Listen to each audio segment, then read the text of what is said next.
कहीं पे दिखती हैं खुशियां, कहीं पे उलझन है। कहीं पे दिखती हैं खुशियां, कहीं पे उलझन है। किसी से दोस्ती है तो किसी से अनबन है।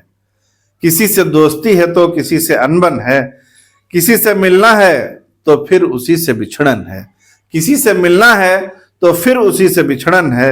अजीब लगता है पर इसका नाम जीवन है। अजीब लगता है पर इसका नाम जीवन है। नमस्कार, मैं अनिल कुमार श्रीवास्तव। आप देख रहे हैं दैनिक जनजागरण न्यूज। आज हमारे स्टूडियो में आए हैं डॉक्टर सर्वेश त्रिपाठी जी।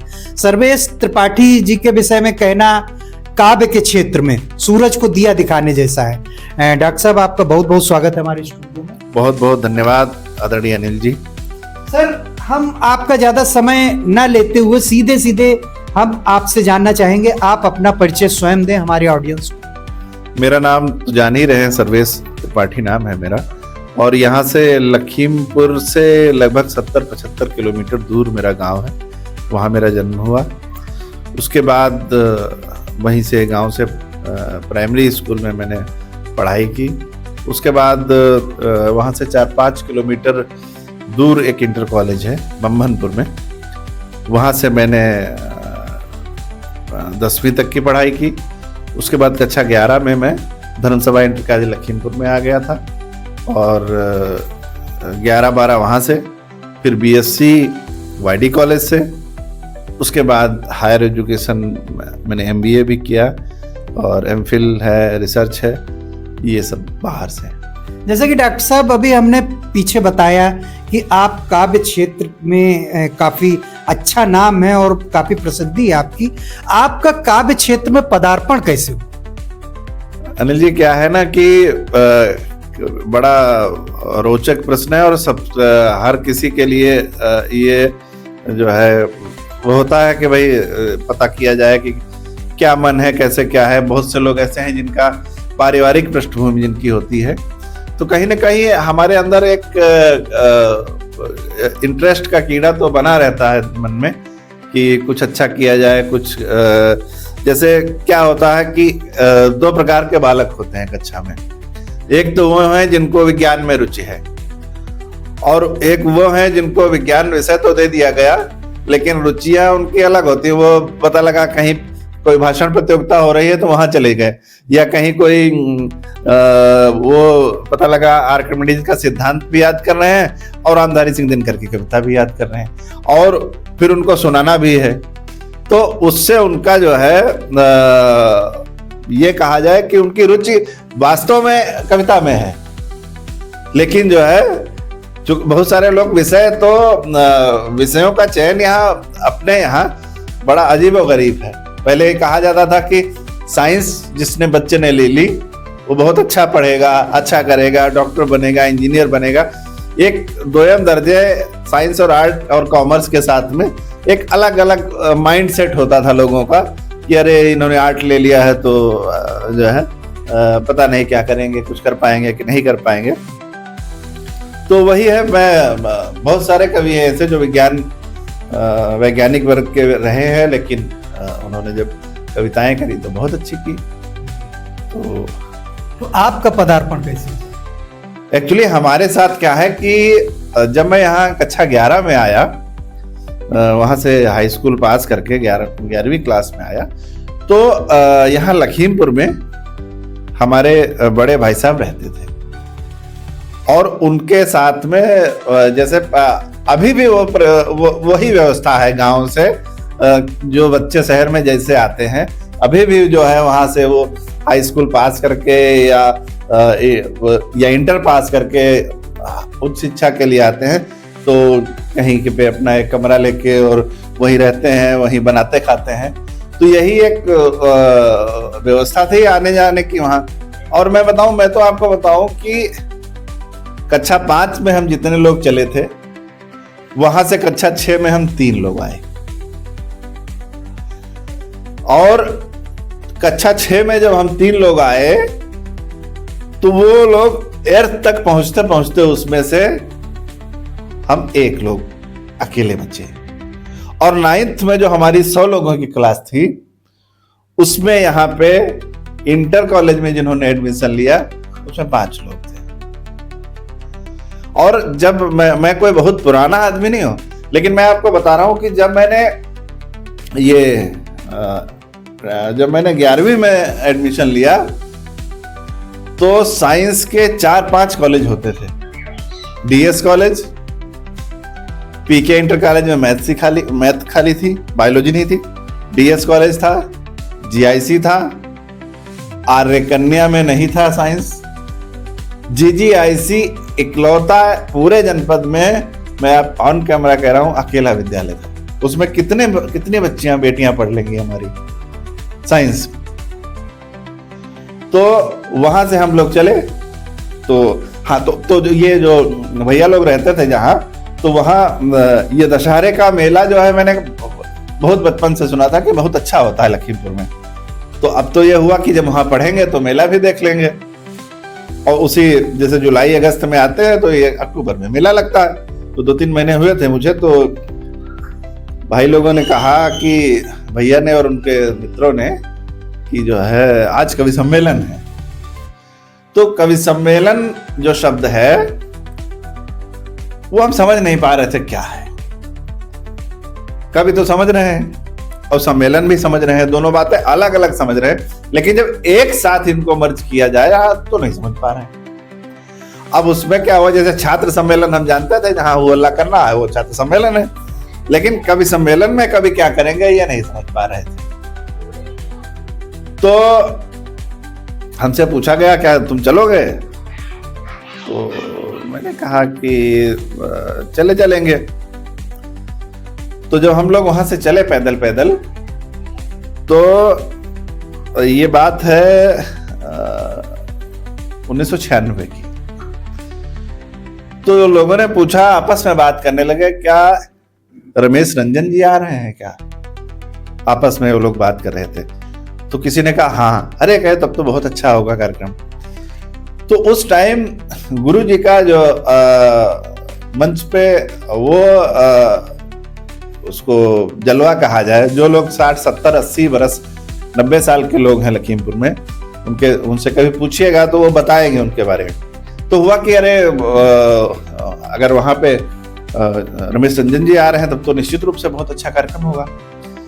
फिर जैसे मेला के करीब आते गए हम लोग, तो उसमें एक बड़ी मीठी सी आवाज और उसमें कुछ गुरुजी पढ़ रहे थे कुछ ऐसा कि पाके पद आप तो बेशरम हो गए, साथ हम आपके बेधर्म हो गए। तो जैसे हम लोग करीब जाते गए, बड़ी सुंदर बड़ी अच्छी आवाज। हमने कहा इसका सम्मेलन तो अच्छी चीज है, ऐसे लोग नहीं कह रहे थे। तो जब आए तो मुझे भी अच्छा लगा कि आए तो कोई बहुत अच्छा गा रहे हैं और वाद्य यंत्र के बिना गा रहे हैं। तो वो हमारे गुरु जी थे रमेश रंजन जी। उनको मैंने पहली बार सुना और बात आई गई, वहीं पे खत्म हो गई। उसके बाद पढ़ाई लिखाई होती रही। फिर 2014 में एक मंच का बहुत बड़ा नाम है, मैंने उनसे पूछा कि हमने कहा क्या सर जो है रमेश रंजन जी कहीं मिल सकते हैं, हमसे बात हो सकती है? तो उन्होंने कहा उन्होंने मंच छोड़ दिया और लगभग 10, 12, 15 साल से मंचों पे नहीं है। मुझे थोड़ी निराशा भी हुई और मैंने सोचा यार ये तो वो तो बहुत अच्छा पढ़ते थे। उसके बाद उन्हीं जिन्होंने हमसे बताया था, उनका एक कार्यक्रम था उसमें उन्नाव में। तो आप ये देखिए कि मैं लखनऊ से उन्नाव कवि सम्मेलन सुनने गया। अब ये सौभाग्य की बात, तो वहां बहुत बड़ा कवि सम्मेलन होता है वो उन्नाव में। एक अतुल मिश्र जी थे, वो कराते थे, तो नहीं है। तो उसमें डॉक्टर विष्णु सक्सेना, डॉक्टर शिवम अंबर, राहत इंदौरी साहब, चरण सिंह बसर साहब, बहुत बड़े बड़े शोरा और कवि वहां पे थे। तो मैंने फिर जब वहां शिवम अंबर जी ने गुरु जी का नाम लिया कि तो मैंने कहा अरे यार ये तो मिल गए यहाँ पे। तो वहां जब उनसे भेंट हुई, उसके बाद फिर उनसे परिचय हुआ, उसके बाद उनसे जुड़ाव हो गया फिर वो हमारे कविता के गुरु भी रहे। अभी आपने देखा होगा कि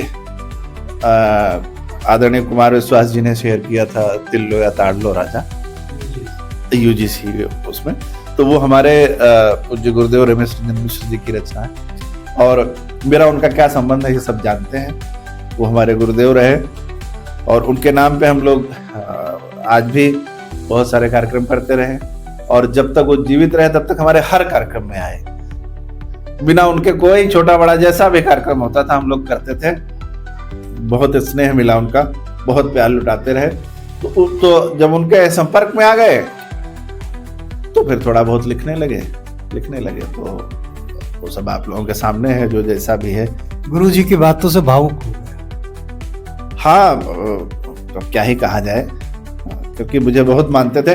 गुरु जी को गुरु जी कहने वाले तो 100 से ज्यादा लोग थे, मानने वाले। हाँ, लेकिन वो शिष्य जिनको कहते थे वो हम अकेले थे। तो आप सुन रहे थे किस तरीके से अपने गुरु जी की बातों को लेकर डॉक्टर साहब भावुक हो गए हैं।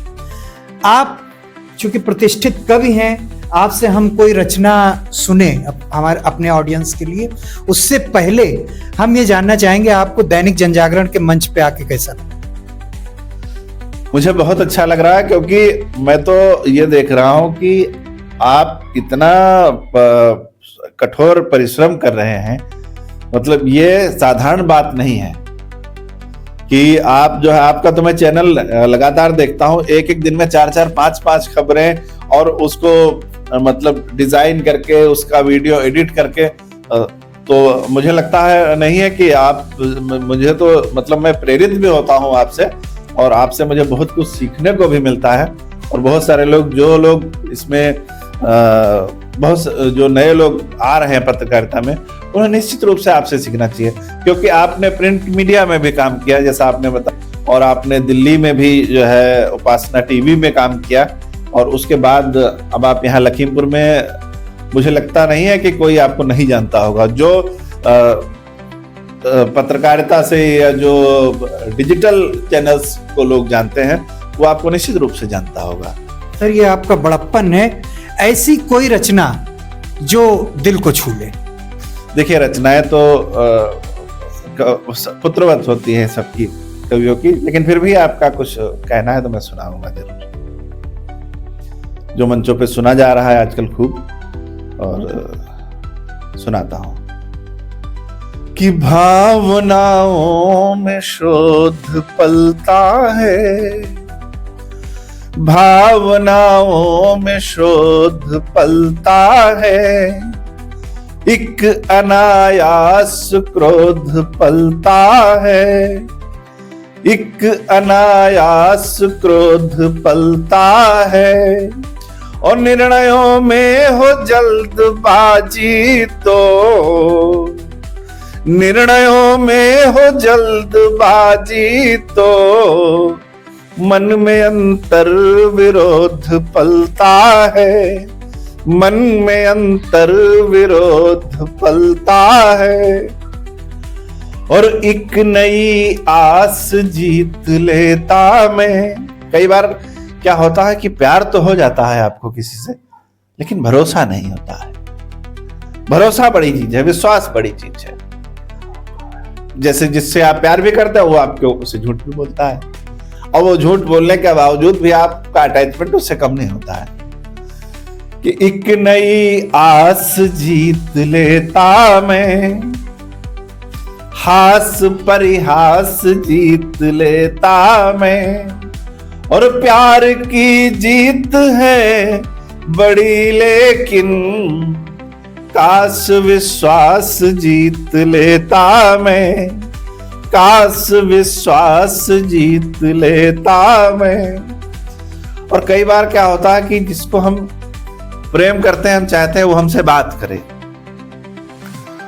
तो या वो हमसे जो है, या हम उसको ये जाहिर करें कि हम उसको प्रेम करते हैं, तो उस पे 4 पंक्तियां मैं दे रहा हूं कि कोई निग्रह की विषय वस्तु नहीं, कोई निग्रह की विषय वस्तु नहीं, यह दुराग्रह की विषय वस्तु नहीं, कब कहां क्यों किसी से हो जाए, प्रेम आग्रह की विषय वस्तु नहीं, प्रेम आग्रह की विषय वस्तु नहीं।